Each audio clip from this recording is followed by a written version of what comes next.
What's my definition of success? Listening to what your heart says. Standing up for what you know is right while everybody else is tucking their tail between their legs.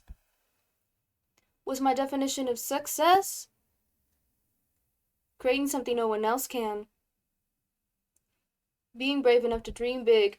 Grinding where you're told to just quit, giving more when you got nothing left. It's a person that'll take a chance on something that they were told can never happen. It's a person that can see the bright side through the dark times when there ain't none. It's when someone who ain't never had nothing ain't afraid to walk away from more profit because they'd rather do something that they really love than take the pay cut. It's a person that could never waver or change who they are just to try and gain some credibility so they could feel accepted by a stranger. It's a person that can take the failures in their life and turn them in motivation. It's believing in yourself when no one else does. It's amazing what a little bit of faith can do.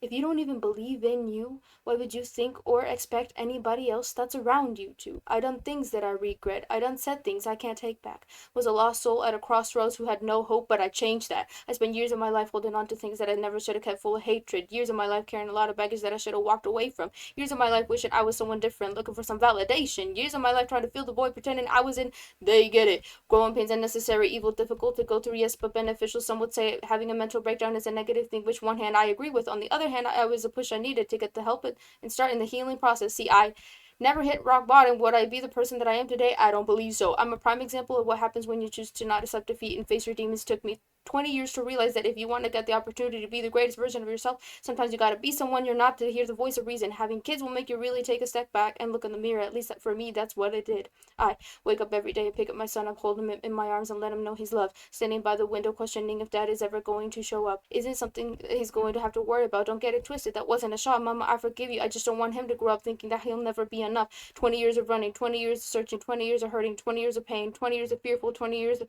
anger, 20 years of empty, 20 years of shame, 20 years of broken, 20 years of anguish, 20 years of hopeless, 20 years of hey, 20 years of maybe, 20 years of fake, 20 years of sorrow, 20 years of hollow, 20 years of darkness, 20 years of baggage, 20 years of sadness, 20 years of stagnant, 20 years of chains, 20 years of anxious, 20 years of suffering, 20 years of torment, 20 years of weight, 20 years of bitter, 20 years of lonely, 20 years of pushing everyone away. You'll never evolve. I know I can change. We are not enough. You are not the same. You don't have the heart. You don't have the strength. You don't have the will. You don't have the faith. You'll never be loved. You'll never be saved. Might as well give up, not running away. You don't have the guts. You're the one afraid. I'm the one in charge. I'm taking the reins.